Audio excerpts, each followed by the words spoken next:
Olá a todos, boa noite, tudo bom? A gente vai ter aqui uma live, eu com a colega Alexandra, estou convidando a Alexandra, já entrei aqui, estou convidando a Alexandra para a live, só um pouquinho.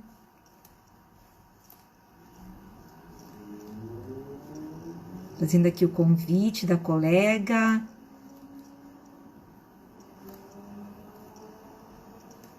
Pronto, já acendeu a Alexandra para mim. Vamos começar a nossa live.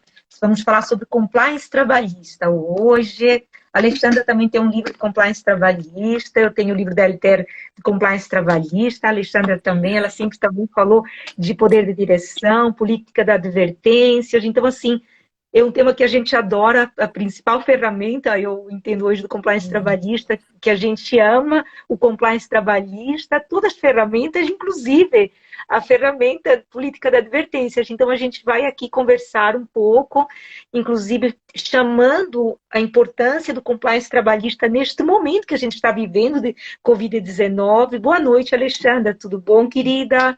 Boa noite, professora doutora Selma, é um grande prazer. Hoje eu vinculei com todos os alunos da Faculdade de Sesusc, aqui de Florianópolis, assim como empresários, advogados, para justamente eu poder ter a honra, né, da tua presença. Eu queria te agradecer o espaço. Nós duas, eu sei, somos estudiosas e apaixonadas pelo compliance, mas eu queria apenas deixar aqui bem registrado o meu apreço pelo teu grande trabalho, teu livro, que hoje eu fiz no meu story, porque é muito importante que cada vez mais a política do compliance seja, digamos assim, estudada por todos os operadores do direito trabalhista, ainda mais em épocas de Covid. E eu sempre estou te parabenizando, porque eu acho importante ressaltar que tu foi a primeira autora no Brasil a escrever sobre o tema, e tem questões históricas, porque isso vai ser o teu legado, que precisa ficar registrado. Então, eu tenho, assim, um carinho muito especial por ti, tu sabes disso. Os meus alunos, eu já pedi para entrar, ó, tá aqui o Zanelli, o pessoal aqui de Santa Catarina realmente está aqui te aguardando para falar, e eu queria te agradecer. Eu já prometi para muitos que a gente ainda vai fazer muitas lives, mas muito obrigada por esse espaço de nós podermos juntas falarmos sobre compliance. Tá ótimo. Alexandra também, carinho acadêmica também, professora também de pós-graduação, convidou os alunos. Estou falando agora com os meus alunos também, que estão nos assistindo. Vou deixar essa live gravada no YouTube posteriormente. Eu já aprendi a gravar as minhas lives. Eu dei duas lives, fiz duas lives de Lei Geral de Proteção de Dados com colegas também, e consegui deixar já no YouTube. E Alexandra, fala um pouquinho sobre o seu livro também.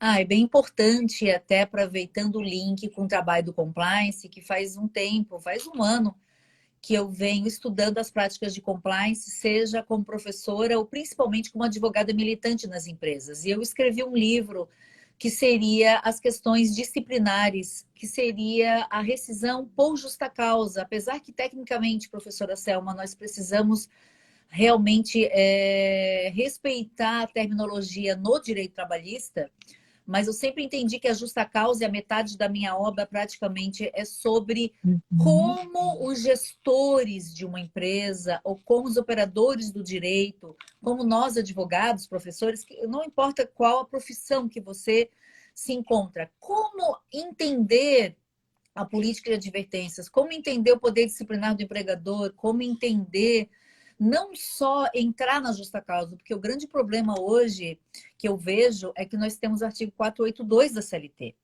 E para um leigo, até para um aluno meu da quinta fase, não para pós, mas para a quinta fase, quando a gente fala justa causa, eles já querem saber assim, faltar o emprego da justa causa, aprontar, né, eles brincam, aprontar algo no emprego já dá justa causa, há sempre um apego a aplicar a justa causa. E no meu livro, que foi publicado pela LTR, já está na segunda edição, é o É, contrário, a a livro metade da do LTR livro. também, né?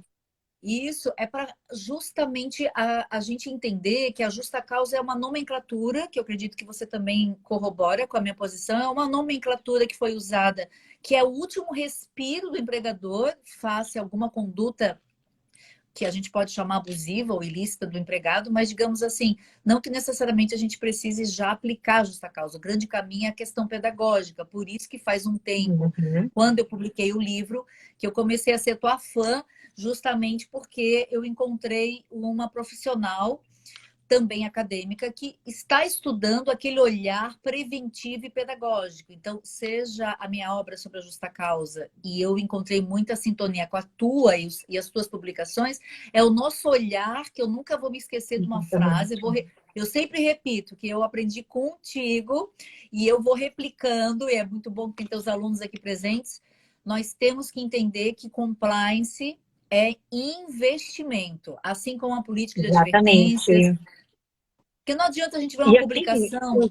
o compliance trabalhista é sinônimo de investimento, Alexandra, e principalmente nesse momento hoje. As empresas que não investirem preventivamente em compliance, inclusive no gerenciamento do risco nesse momento, com as medidas trabalhistas, escolher a melhor medida, ver qual é, na verdade, o risco que cada medida traz. Inclusive, eu atualizei minha obra de compliance trabalhista, vai sair aproximadamente assim, em 2 semanas, onde eu estou destacando o gerenciamento do risco nesse momento emergencial, já incluindo as GMPs 927, 936. E o compliance, ele é investimento. Por quê? Se você não utilizar as ferramentas de compliance, seja o de gerenciamento de risco nesse momento, em todos os momentos é importante o gerenciamento do risco, política de advertências, canais de denúncia, entre outras ferramentas, a empresa ela não vai ter sustentabilidade. Por isso que é sinônimo de investimento. Não adianta você tentar adotar hoje uma medida que não é a melhor para sanar algo como se fosse um mero curativo nesse momento e a sua empresa fechar as portas lá na frente, inclusive podendo chegar até a falência. Então, não adianta você simplesmente tomar uma atitude porque acha que essa é melhor sem gerenciar qualquer risco, sem você se utilizar das ferramentas de compliance. Hoje, se a empresa não implementar o compliance trabalhista, ela realmente não vai ter sustentabilidade. É o melhor investimento. E eu garanto que é muito, mas muito mais barato você implementar o compliance trabalhista, assim como a LGPD, do que uma condenação, principalmente uma ação coletiva. Como Exato. hoje, muitos estão denunciando no MPT Pardal, no site do Ministério Público, que tem como você fazer denúncia online. E se Sim. tivesse um canal de denúncia, você poderia tolher essas denúncias externas tendo a ferramenta internamente. Então, o compliance trabalhista é hoje o caminho. E eu acho muito interessante, inclusive, por conta da sua obra, que fala da questão da, na verdade, rescisão por justa causa, que você fala do poder de direção, porque a política, por exemplo, de advertências, ela é calçada exatamente no quê? No poder de direção. É que os empregadores, muitas vezes, eles têm medo de tomar uma atitude. Há muita confusão na condução, na verdade, da justa causa. Exato. Logo, esse é o problema, exatamente aquilo que você falou, eu concordo plenamente, Alexandra. Um empresário, um aluno não sabem o que é uma justa causa, vão ali ler o 482 e não sabem interpretar. É uma Exatamente. malícia, é algo que você tem que aprender. E o empresário, ele tem que entender o que é o compliance trabalhista, o que é uma política de advertências, qual é, na verdade, a efetividade de cada uma das suas medidas. Hoje, por exemplo, nesse momento emergencial que a gente está, o empregador, se ele adverte o colaborador que não está utilizando uma máscara, o que ele está fazendo ali? Ele está evitando, possivelmente, que haja proliferação do Covid dentro da empresa, porque a gente não sabe como, quando você contraiu o Covid-19, a Covid, na verdade, que é uma palavra feminina 19, e com essa atitude ele está ali tutelando o meio ambiente laboral. Ele tem um poder de direção, por isso que eu gosto também bastante da sua obra, ele tem um poder de direção, ele pode, com esse poder de direção, e deve, na verdade, é o papel dele, é a função social da empresa, tentar corrigir o comportamento do colaborador para evitar doenças, acidentes de trabalho.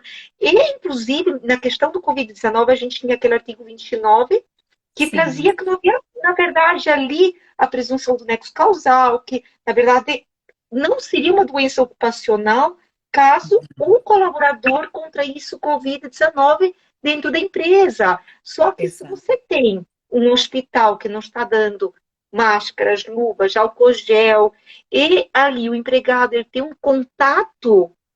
constante com pessoas infectadas, fica bem complicado você entender que aquele colaborador, que aquele médico, enfermeiro, técnico de enfermagem, não contraiu o vírus no hospital, porque ele está em Sim, contato direto.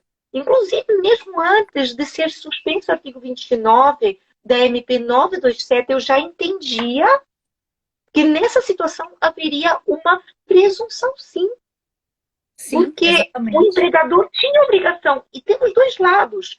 Tanto o empregador, ele tem que dar os equipamentos de proteção individual, porque ele tem obrigação de proteger o meio ambiente de trabalho e assim os seus empregados, como ele tem obrigação de tentar corrigir o comportamento, ele tem obrigação de advertir. Mas Não aí é uma deu certo com questão. a advertência, na Uhum. vencida fora até chegar numa justa causa. E é isso que as pessoas têm que entender. A gente tem que avaliar a proporcionalidade da falta. Se é uma Uhum. falta mais grave, é justa causa direto. Você não vai dar uma justa causa direto, claro, porque a pessoa não está usando a máscara. Então, você tem, os advogados têm que saber orientar, as pessoas têm que saber orientar a empresa, ou o empresário tem que saber, na verdade, que tem que se usar dessa proporcionalidade. Agora, se é uma improbidade, você não vai, claro, também dar uma Claro. advertência. Uhum. Não, e E até nesse só para momento é fazer. importante.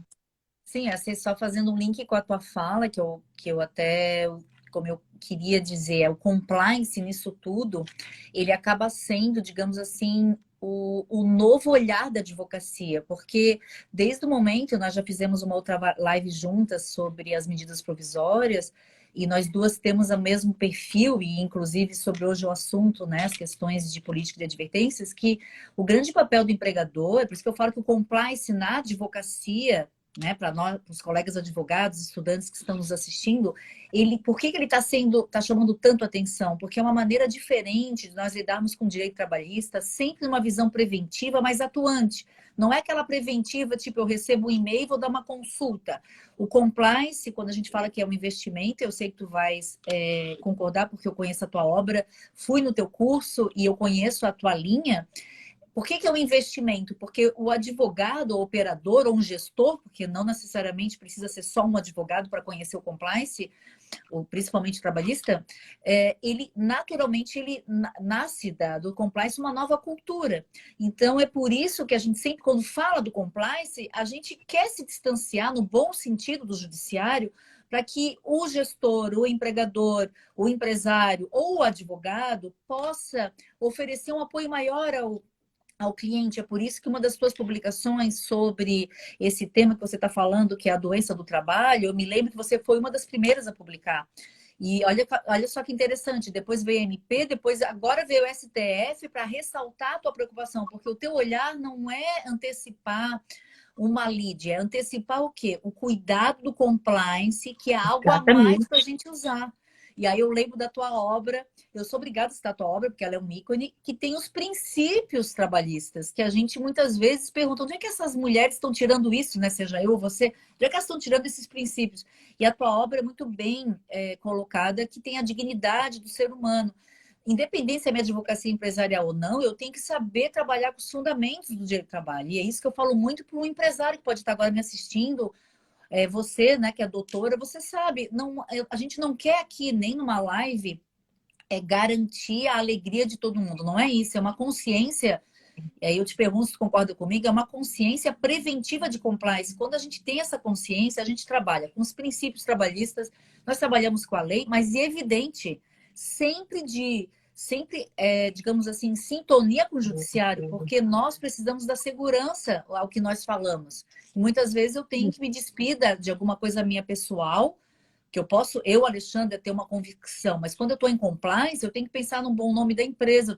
Por isso que essa tua posição, que já foi, meu Deus, quando tu publicou, eu falei, nossa, a doutora Selma, ela arrasa sempre, né? Porque você já advertiu, Selma, bem antes, hein?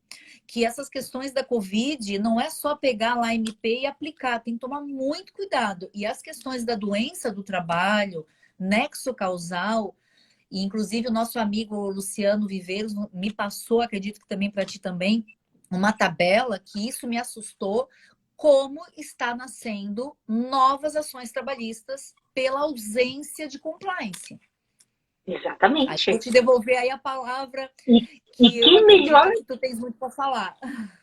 Não, e assim, que melhor, na verdade, que o advogado trabalhista para poder fazer o compliance, oferecer esse trabalho de compliance na empresa. Por quê? A gente começa com um gerenciamento ali do risco, vai ter que fazer uma análise da empresa, igual que no caso da MP, cada MP que saiu, veio a MP 927, eu já, e com certeza você, li a MP pensando na Constituição Federal, nos princípios Exato. constitucionais, no que estava ali na Constituição Federal, tanto os princípios como a própria regra constitucional. O que poderia ser questionado? Ali eu já observei de caras que o artigo 2º mandava observar a Constituição Federal, que isso, na verdade, seria a defesa aqui da nossa MP. Mas quando eu vi o artigo 29, exatamente, foi o que eu vi, que realmente iria ter um problema no Supremo Tribunal Federal. Já a MP 936, quando eu vi que estava simplesmente liberando a suspensão ou a redução de salário e jornada sem o acordo coletivo, a convenção coletiva, eu já vi que realmente iríamos ter ali um problema no judiciário trabalhista. Veio a DIN, nesse caso, no caso da MP 927 foram 7 ADINs, no caso da MP 936 foi uma ADIN que veio da Rede de Sustentabilidade, exatamente no dia seguinte, questionando o acordo individual. O Supremo Tribunal Federal acabou tendo um posicionamento pelo momento que a gente está vivendo hoje, porque hoje o que a gente tem que garantir é o próprio emprego, não é nem o salário. Por mais que a Constituição Federal ela tenha ali esculpido de forma expressa que não pode haver redução salarial sem negociação coletiva, que os sindicatos têm que representar a categoria, seja administrativamente, seja judicialmente,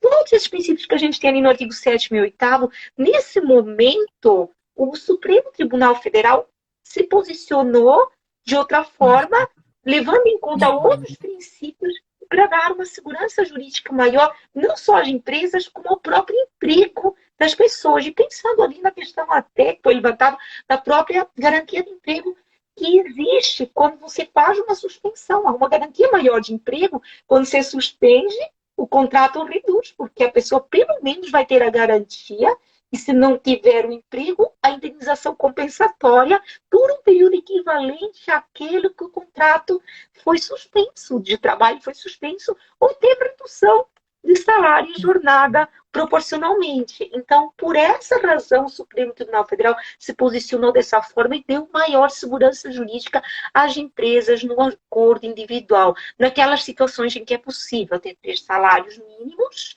R$3.135, ou então de 2 vezes o teto da Previdência Social, com um diploma do curso superior, que é a situação do hipersuficiente.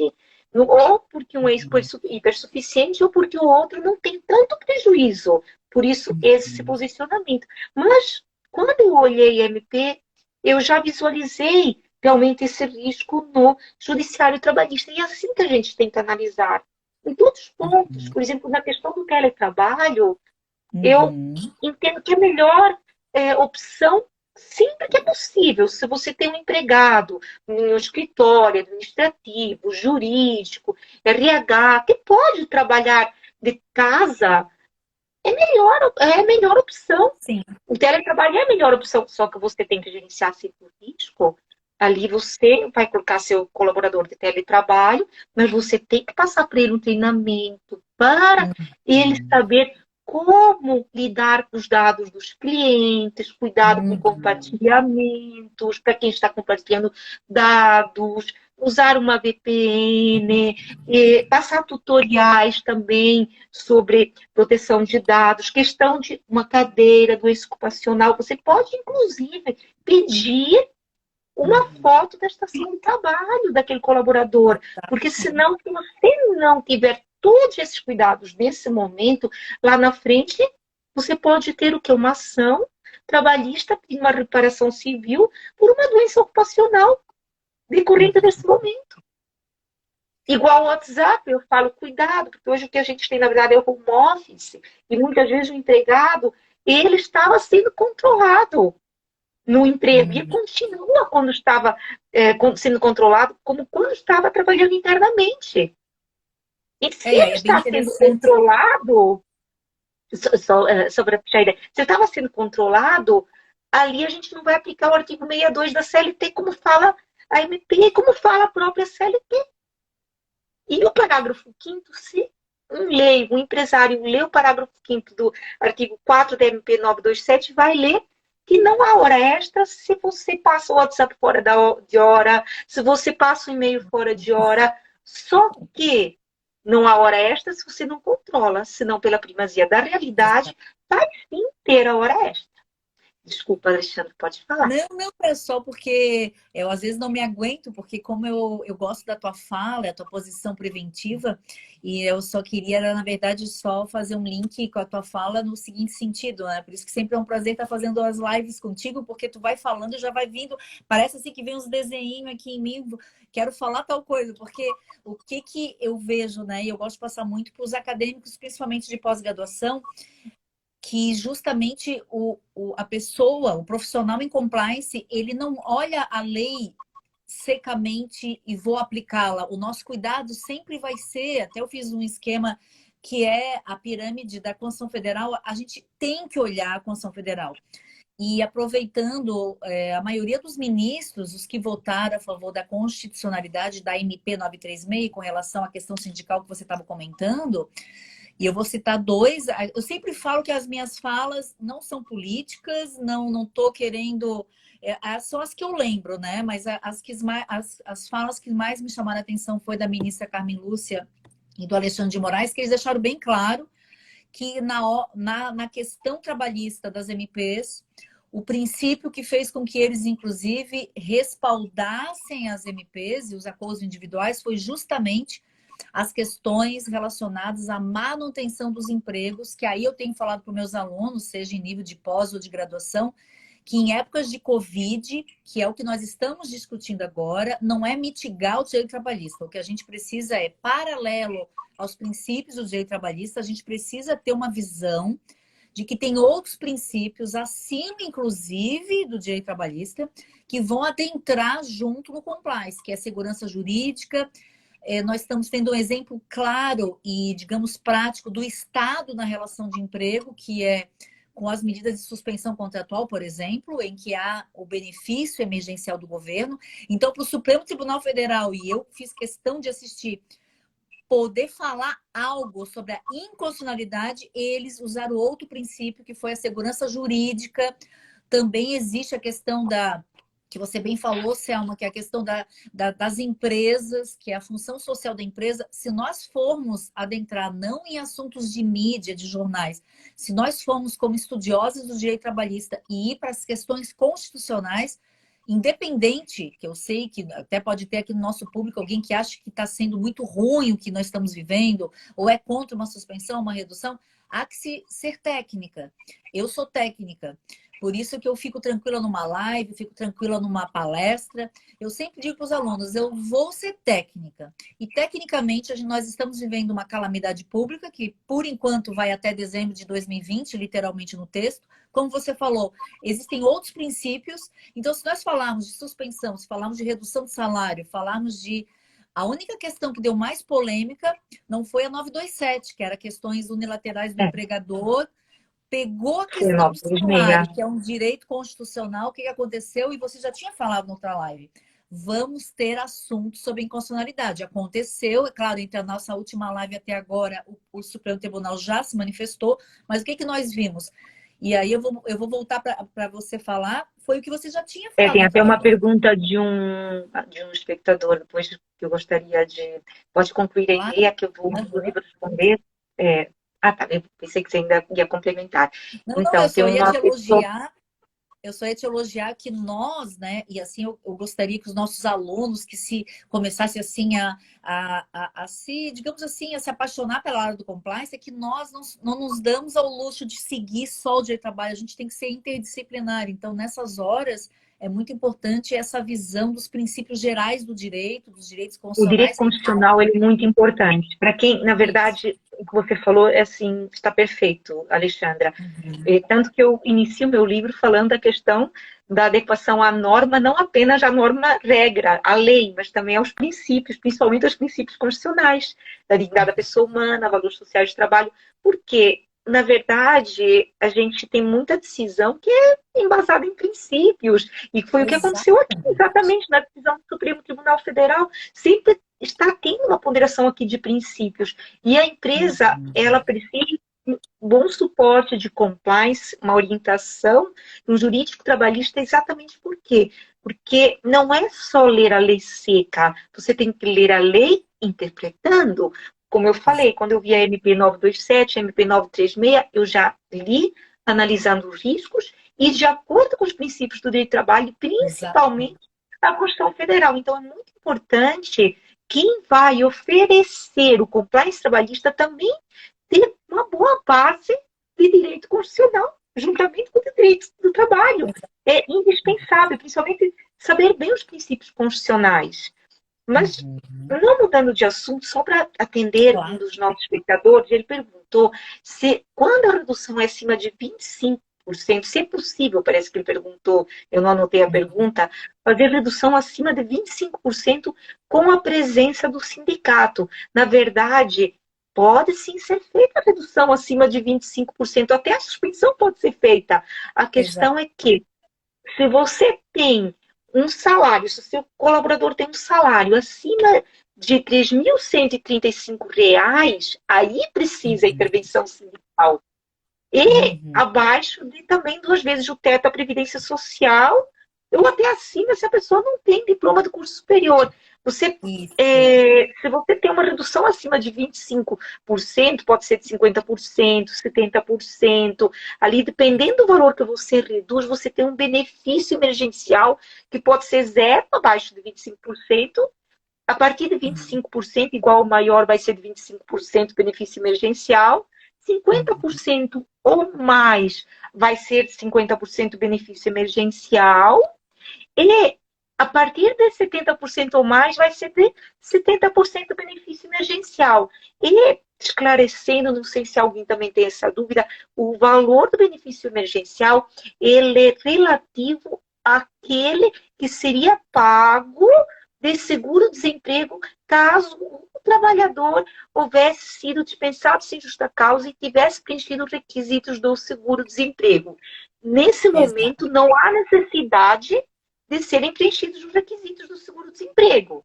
O Exatamente. empregado pode ter 4, 5, 6 meses, não tem problema de trabalho. Ele vai Uhum. receber o benefício emergencial. É desvinculado do direito do seguro-desemprego. E nem perde o direito ao seguro-desemprego porque houve uma suspensão ou uma redução.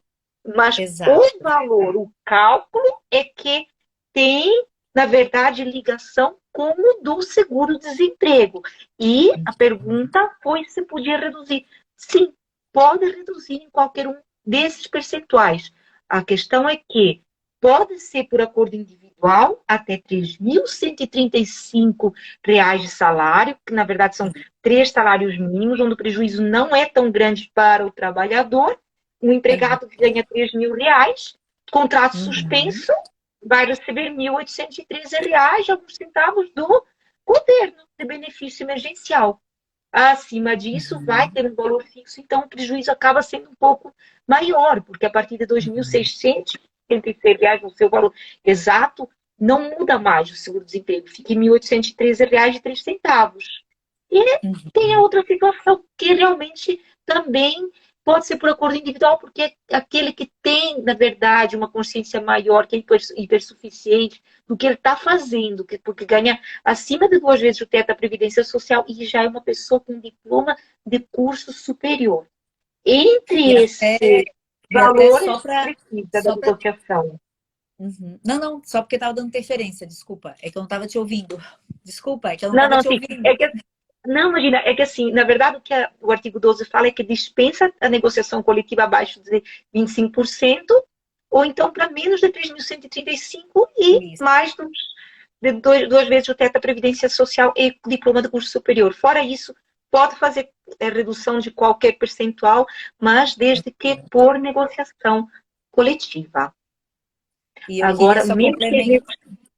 Aí eu só queria meu complementar. questionamento é para os casos que são feitos sem o amparo da MP. Bom, sempre que não há amparo da Isso. MP 936, qualquer redução só com negociação coletiva, porque aqui a gente vai ter que seguir a Constituição Federal, artigo 7º, inciso 6º da Constituição Isso, Federal. exatamente. Aí tem É uma a pergunta bem segurança interessante. jurídica. Ô, Selma, aí tem uma pergunta bem interessante. Eu gosto, assim, quando a gente... Cada vez eu vou me aprimorando mais nas lives, aí eu consigo... Antes eu ficava muito focada As na perguntas que estão fazendo aqui. mas eu agora já estou começando a botar o dedo, eu começo assim, a interagir mais com o público, mas tem uma pergunta bem interessante, logo depois dessa que estás respondendo, e tu sabes que é muito interessante como me perguntam isso. Aqui o Erivelton, ele fala assim, como faço para atuar em um compliance trabalhista? Se eu posso trabalhar assessorando mais de uma empresa? Eu sempre falo para os meus alunos, e seja mais em pós, que vem esse assunto, mais e advogados que estão iniciando ou até estão no mercado de Estão se trabalho, preparando para oferecer o compliance trabalhista aos nossos alunos da pós-graduação, na verdade. isso, até na E é o pós-graduação que que eu eu coordeno gosto, a na gente está CESUS, cultivando essa cultura, passando para eles. E assim, eles claro. têm sim que oferecer para mais do que uma empresa. Eles, sabendo bem cada ferramenta do compliance, entendendo todos os princípios de Uhum, trabalho, princípios uhum. constitucionais, como analisar a lei, como gerenciar riscos, eles podem atender várias empresas. Aham. Eles E é podem é atender importante várias porque o empresas. compliance, até às vezes as pessoas me perguntam nos cursos que eu leciono, sempre digo, o compliance ele é um produto, eu sempre digo que é um produto, para eles terem uma noção corpórea, em que existe a implantação, a execução, e que geralmente eu fico nas empresas no mínimo um ano, porque a essência do compliance, né, na minha visão prática, é a mudança de cultura. Então, para eu fazer uma mudança de cultura, e para eu poder, aí sim, utilizar todos os preceitos constitucionais, preventivos da área trabalhista, o canal de detecção, enfim, a correção que tem a ver com o meu livro, e o teu livro fala de tudo, eu preciso ter um tempo hábil. Então, nas empresas, não é um produto preventivo que eu faço uma consulta. Então, às vezes, numa live a gente fala dos princípios, é claro que eu posso ter vários clientes de compliance, mas eu, com certeza, a dedicação nos compliances, não há como, né, você fazer igual uma advocacia preventiva. Ela tem muito mais dedicação, porque tu realmente está alterando uma cultura da empresa. Então, você faz desde os regulamentos, as auditorias trabalhistas, então estão perguntando aqui para nós se é possível fazer vários compliance. Sim, mas eu sempre digo que a gente possa, independente de ainda, para ter muitos que não têm ainda um cliente de compliance, que nós já possamos ter um pensamento de compliance, que é unir os princípios, unir as questões interdisciplinares, ter a questão preventiva, auditorias e a política de advertências que você estava falando também hoje na live, e que aproveitando também épocas de Covid, que a gente junta todos os assuntos, que é um olhar que eu sempre falo, além dos princípios trabalhistas. A gente precisa, hoje o profissional do direito trabalhista, ele precisa, inclusive o teu trabalho, né, Selma, sobre a LGPD. A LGPD, ela naturalmente vai respingar no compliance, não há como ter É uma compliance segunda bem fase do sucedido. compliance. Na verdade, assim, eu Exatamente. tenho até um capítulo dentro do livro, eu não me aprofundei tanto, claro, na questão da LGPD, dentro do meu livro de compliance trabalhista, até porque vinha o meu livro de Lei Geral de Proteção de Dados com enfoque nas relações de trabalho. E, inclusive, eu estava falando com a LTR, a nossa editora, e eles falaram que vão ser juntos agora, na metade de maio, meu livro de Lei Geral de Proteção de Dados com enfoque nas relações de trabalho e a segunda edição, que é a edição ampliada do compliance trabalhista, onde eu já incluí, inclusive, o momento emergencial. Eu incluí ali o capítulo de gerenciamento de risco no momento emergencial, outro capítulo que é canais de denúncia na prática, falando um pouquinho mais da parte prática dos canais de denúncia, e também regulamento empresarial na prática. Eu acabei incluindo essas ferramentas na prática, eu achei muito importante, eu vi a necessidade de mostrar também a parte prática dessas ferramentas, apesar que eu sempre explico com base em cases, já explico bem de forma prática, mas eu Sim. preferia ainda incluir esses dois capítulos, sabe, Alexandra? Mas aqui, Uhum. falando até um pouquinho mais da questão Uhum. do que é o compliance, para quem está nos escutando, que são alunos nossos, eu estou vendo a maioria aqui da pós, que realmente estão Exato. querendo obter o compliance, eu vou falar de forma resumida aqui, só um pouquinho de cada uma das ferramentas, pode Claro. ser? Com você, a gente Claro. conversa juntas aqui, Alexandra. Então, bom, no compliance trabalhista, a gente tem várias ferramentas. Uma delas é o gerenciamento de risco, que está sendo muito importante nesse momento emergencial, porque Uhum. você vai ter que adotar, passar para a empresa quais são as medidas e adotar a medida de acordo com o risco que pode gerar e tentar Uhum. solucionar esse risco. Por exemplo, você vai suspender o contrato de trabalho, você tem que saber se sua empresa terá saúde financeira posteriormente, caso continue a pandemia, para conseguir segurar aqueles trabalhadores, porque vai ali haver, tem um benefício agora da suspensão com benefício emergencial, mas depois vai ter uma garantia de emprego, vai ter uma estabilidade para os trabalhadores. Sim, O sim. teletrabalho, que é a melhor opção, como eu falei, dei alguns exemplos daquilo que você tem que ter cuidado com a questão de proteção de dados, saúde ocupacional, treinamento para os colaboradores que estão ali à distância. Então, você vai gerenciar o risco de cada uma dessas medidas que você adotou. Depois, você tem os canais de denúncia. Os canais de denúncia são importantíssimos para você detectar ali se existem questões de assédio moral, assédio sexual. Nesse momento do Covid-19, se os Uhum. trabalhadores estão seguindo as orientações da empresa, a empresa muitas vezes passa uma cartilha, um tutorial, passa treinamento de como usar uma máscara, que tem que lavar a mão, que tem que manter distância, Uhum. e nem assim muitos acabam seguindo essas ordens. Que aí Sim. entra a política da advertências, mas ao mesmo tempo, muitas vezes a empresa não tem a fiscalização ali completa, não tem o conhecimento, por mais que tenha ali o poder de direção dentro da empresa. Uhum. Então, o canal de Exato. denúncia vai ajudar nessas situações. E eu Uhum. falo, muita empresa ela consegue realmente eliminar passivos porque tem um canal de denúncia, porque se o empregado Uhum. está insatisfeito, está descontente, tem um canal de denúncia, ele vai denunciar ali internamente. Se não Isso. existir, onde ele vai, como eu já havia falado, no site do Ministério Público. E aí Exato. vai ficar muito mais caro para a empresa.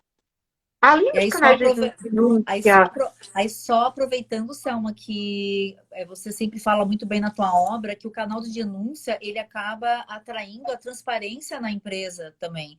Porque a partir do momento que uma empresa em compliance, além de ter a parte preventiva, ela faz e ela cria o canal de denúncia, como você bem ressalta nas tuas falas, é a essência do compliance tu se mostrar que é transparente, porque uma empresa ela está aberta a receber, e eu acho muito rico, em vez de eu denunciar fora, se eu posso denunciar para a própria empresa e automaticamente uma empresa que tem um canal de denúncia, ela tem um comitê de compliance e o comitê do compliance dentro do programa do compliance, ele vai agir, ele ainda vai ter que fazer alguma medida. E isso é muito interessante porque às vezes as pessoas acham que o canal de denúncia ele é só para bonito, para fazer denúncia, mas uma empresa que tem compliance, quando ela estrutura, eu queria te ouvir sobre isso, porque é muito bom quando a gente tem a autora de um livro, né? É que o canal de denúncia, ele mostra uma transparência da empresa e a empresa em compliance, ela vai executar algum plano de ação. Você não concorda com isso? com certeza. O problema, Alexandra, é que tem muita empresa que ela tem o canal de denúncia só para cumprir a existência ali do compliance, porque existe a necessidade de ter um compliance, vamos imaginar uma empresa pública, porque ali a gente tem uma Uhum. lei que exige que a empresa tenha o canal de denúncia, assim como um código de ética e conduta que exige compliance. E a partir Uhum. dali, o compliance não sai do papel, ele só existe formalmente, então ele não vai ser efetivo. E eu falo, algumas empresas privadas a mesma coisa, existem as ferramentas de compliance, só que também não são efetivas, não saem do papel. O Exato. canal de denúncia, ele tem que ser independente, tem que ter transparência, tem que ter ali um comitê. Você deve ter diversos, se possível, canais de denúncia. Até uma pequena loja do shopping pode ter um canal de denúncia, uma caixinha ali, que a Exato. câmera não esteja virada para a caixa de sugestões, onde os colaboradores podem colocar as suas denúncias. As suas denúncias. O importante é você ter todo o cuidado para criar mecanismos para que haja possibilidade do denunciante fazer tanto a denúncia anônima como Sim. para não haver a retaliação.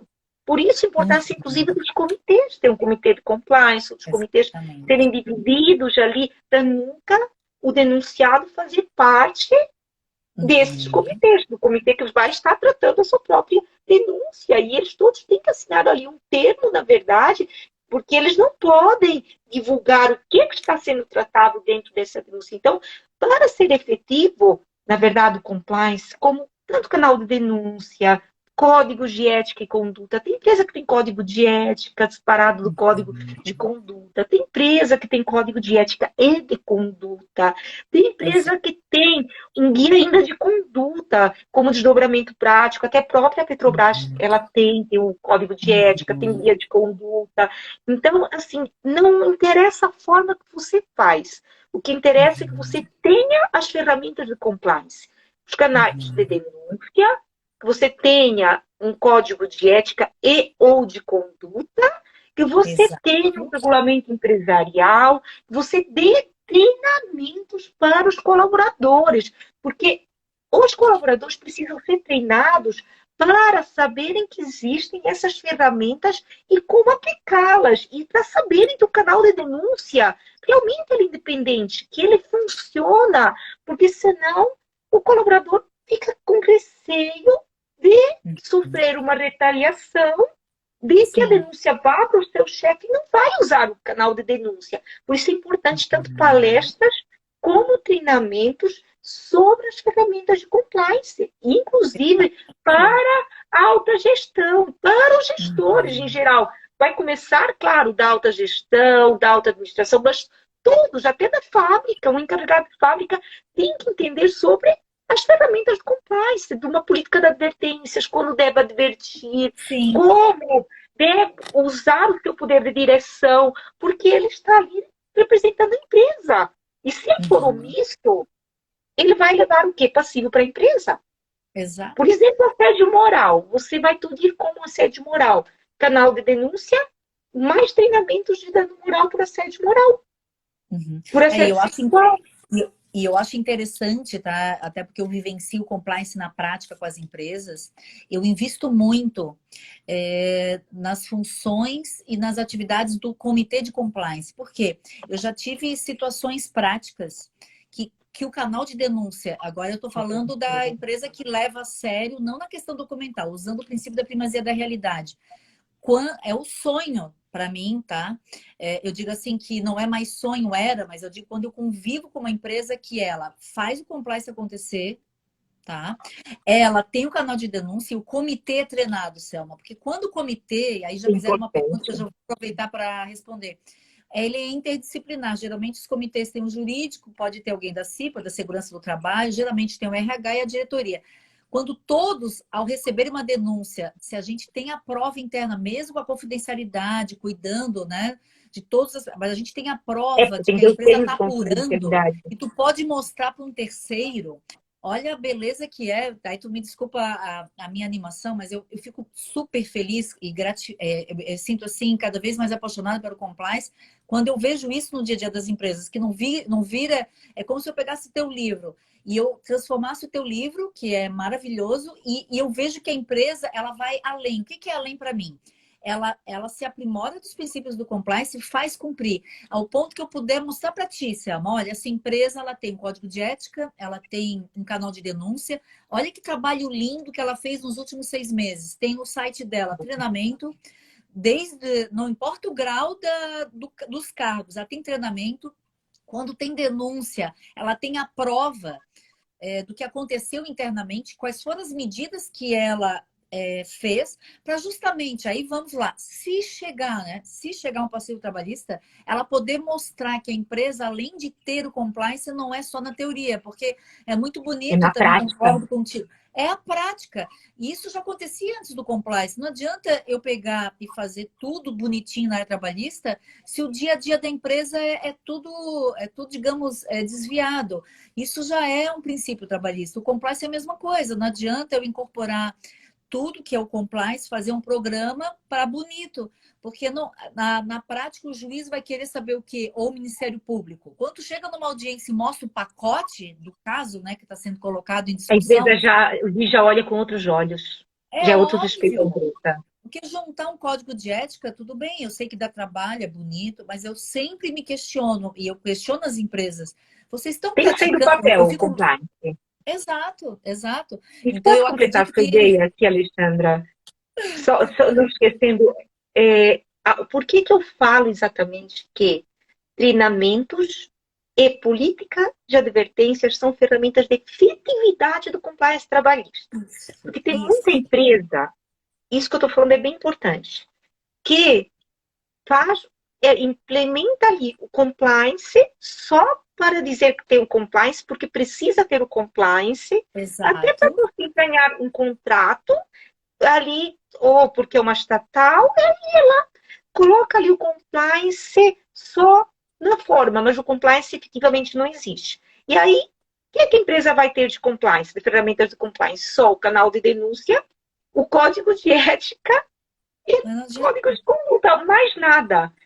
Muitas vezes o regulamento empresarial também, que na verdade os regulamentos empresariais também são importantes, no caso do Aham. compliance trabalhista, só que não traz ali as sanções disciplinares por descumprimento dos códigos de ética ou de ética Uhum. e de conduta da empresa. Se você não Exatamente. tem a política de advertências, o seu compliance ele não vai sair do papel, não vai ter efetividade, igual que os Uhum. treinamentos. Então, por isso, essas duas ferramentas, política de advertências e Uhum. treinamentos e palestras, são indispensáveis também. São ferramentas de efetividade do compliance.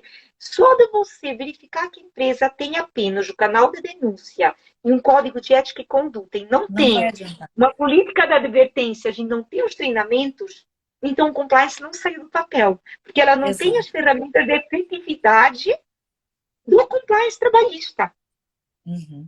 E Eu eu falo, Não, não, só para pode entender, continuar. só para não perder a ideia, a própria lei anticorrupção, na verdade, mais especificamente o decreto 8.420 de 2015, ele traz no artigo 42 os parâmetros do programa de integridade da lei anticorrupção. E Uhum. ali mesmo, que na verdade eu utilizo o programa de integridade da própria lei anticorrupção no compliance trabalhista. E aí mesmo fala da necessidade de medidas disciplinares Sim, sim. quando há descumprimento dos códigos de ética e conduta. E também fala ali da necessidade de treinamentos periódicos, assim como falam Uhum. outras legislações que nos trazem também o compliance, Uhum. a necessidade das sanções disciplinares e dos treinamentos. Logo, sem eles não há compliance. Então, Exatamente. para ter compliance, tem de um lado os documentos, que são os Uhum. códigos de ética e conduta, são os regulamentos empresariais, no nosso compliance trabalhista, estes que vieram lá do direito europeu, do direito comparado, mas da Europa, da União Europeia, que podem ser regulamentos empresariais tanto disciplinares como para medidas de higiene, saúde e segurança do trabalho, os códigos de Uhum. ética e conduta, os Sim. canais de denúncia e, do outro lado, os treinamentos e a política de advertências, como se fosse uma segunda fase. Essas ferramentas, elas Uhum. são de efetividade, são uma segunda fase, porque elas tiram o compliance trabalhista do papel. É isso que acontece. E aproveitando também que esse assunto é um dos que mais, assim, para mim, assim, me chama muita atenção, porque nas empresas, quando eu aplico, eu ainda estou com alguns processos de compliance em implantação, execução e gestão, uma das ferramentas mais importantes é justamente o que tu falas, que é o treinamento. E às vezes os advogados me perguntam uma coisa, algo bem objetivo. Consegues me resumir o que é um compliance? Eu sempre digo, compliance, ele é um conjunto de ferramentas digamos assim, de direito trabalhista, de ética, de questões interdisciplinares, mas principalmente não é só a parte escrita. Nós temos, paralelo a isso, três pilares muito bem definidos. O preventivo, que aí entra toda essa questão trabalhista de auditorias, tem o canal de detecção, como você mesmo falou, mas tem o corretivo. E o corretivo, não adianta a gente ter um código de ética e disciplina se os gestores... Alexandra, tá falhando a nossa live, você tá aí? Alexandra, eu não sei se sou eu que sei do ar, se foi a Alexandra, eu não sei de onde está vindo o problema.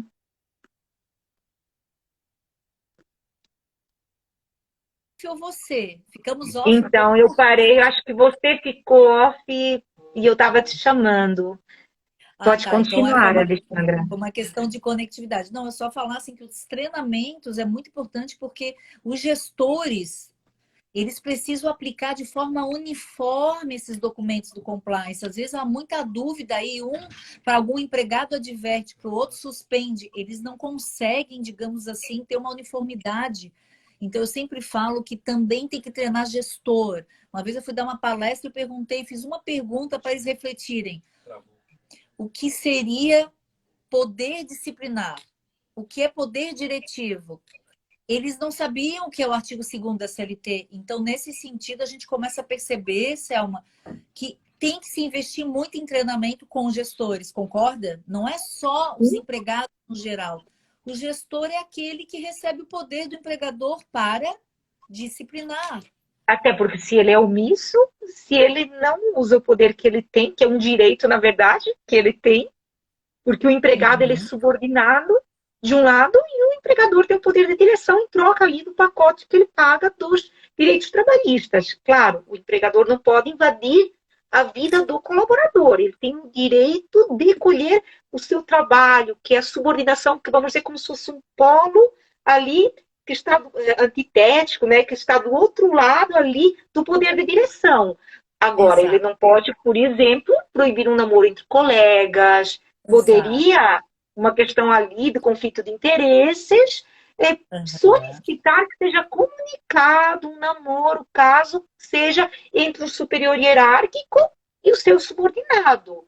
Claro, vai poder punir disciplinarmente se houverem carícias, exteriorização de relacionamentos, mas aí também já entramos, já temos 482 da CLT.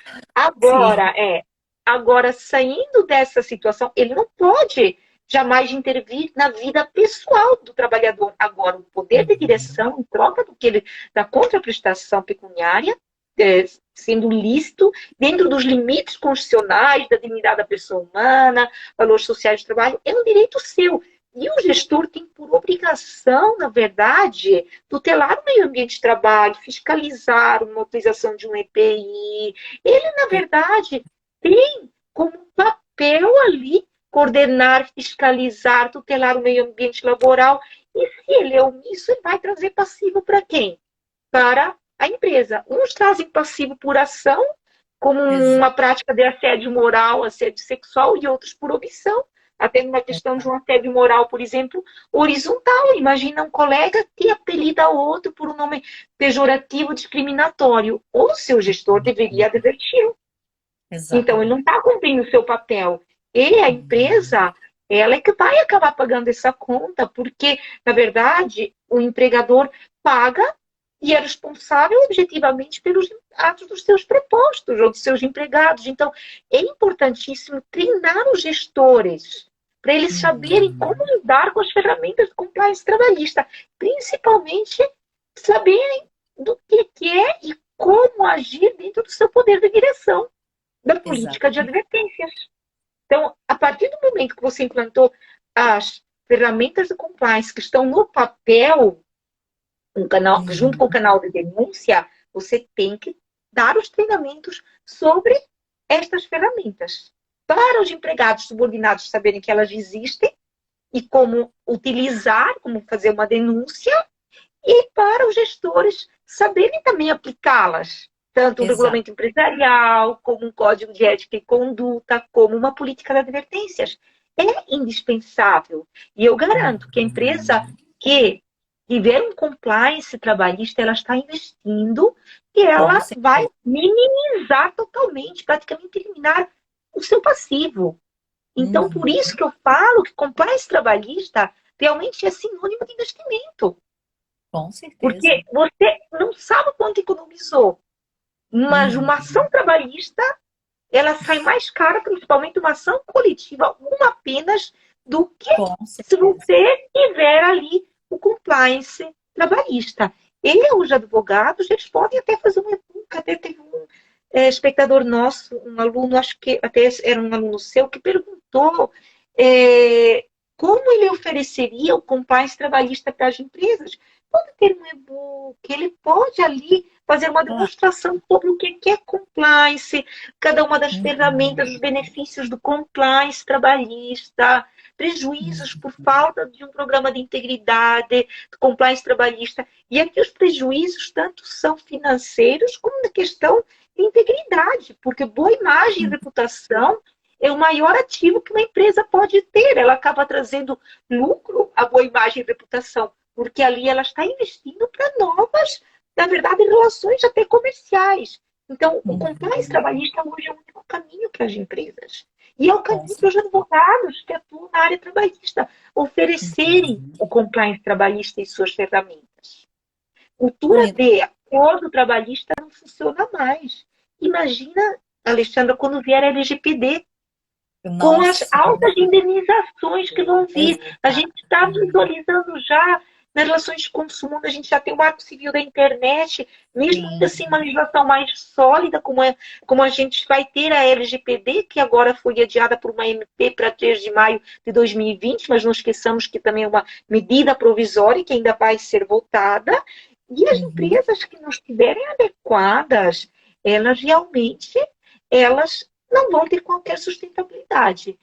Teve empresa, por exemplo, Drogaria Araújo, lá em Minas Gerais, que foi condenada por pedir, solicitar o CPF quase 8 milhões de reais. E Nossa, pelo próprio valor dos dados, as condenações vão vir muito mais altas. sim. Quando a gente fala de dados, hoje eles valem mais do que petróleo.